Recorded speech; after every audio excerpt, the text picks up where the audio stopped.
Sofia Andres at Daniel Miranda, Christine Reyes at Marco Gumabaw, hiwalay na.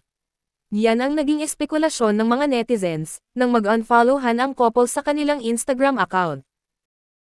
2018 nang maging sila ni Daniel na isang car racer, 2019 naman nang magkaroon sila ng supling na ipinanganak sa Australia. 9 na taon na ang relasyon ng dalawa. Marami na rin ang nagtatanong kung kailan sila ikakasal. Pero sa panayam ni Sofia kay Karen Davila, ay tila may alinlangan ang aktres, dahil na rin sa naging karanasan niya, habang siya ay lumalaki. Ngayon, ay duda ang mga netizens na naghiwalay na ang dalawa, dahil maliban sa pag-unfollow nila sa kanilang social media account, ay may mga cryptic post din si Sofia. Gaya na lang sa, "Strange, isn't it? How you can weather every storm, bleed through every fight, only to be left in the silence after. Hard to tell when echoes don't answer back." May isa rin siyang caption na, "Only to realize some souls aren't meant to stay. They pass through like seasons. Loud with storms, soft with sun.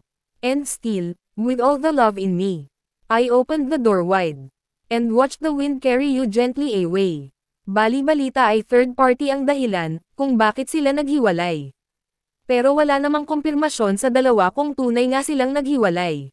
Komento naman ng ibang netizens, ay baka nagkatampuhan lang sila at magbabalikan rin.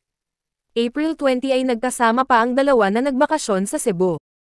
Kung bago ka pa sa channel ko, ay huwag kalimutang i-like, subscribe, i-share, at magkomento. Nagka-unfollowhan din sina Christine Reyes at Marco Gumabaw sa Instagram. Komento ng netizens ay, ang pag-unfollow na nga ba ang bagong senyales na hiwalay na ang couple? 3 taon nang magkarelasyon sina Marco at Christine. Sinurpresa nila ang mga netizens, nang bigla na lang nilang ni-reveal na sila na. 5 taon ang agwat ni Christine kay Marco pero hindi ito naging hadlang sa kanilang relasyon. Hindi ito ang unang pagkakataon na nag-unfollow si Christine kay Marco.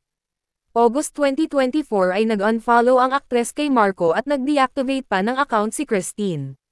Nang makuhaan ng impormasyon ang ate niyang si Aramina, ay nais lang umano ng kapatid niya na mag-focus sa upcoming niyang movie, at kinumpirma na okay ang relasyon nila. Ngunit ngayon, ay pati na rin si Marco ay nag-unfollow sa nobya. Wala pang opisyal na pahayag tungkol sa isyu. Sa buwan ng Abril, ito na ang pangatlong isyu ng hiwalayan. Tampuhan nga lang ba, o totoong hiwalay na? Anong masasabi niyo rito?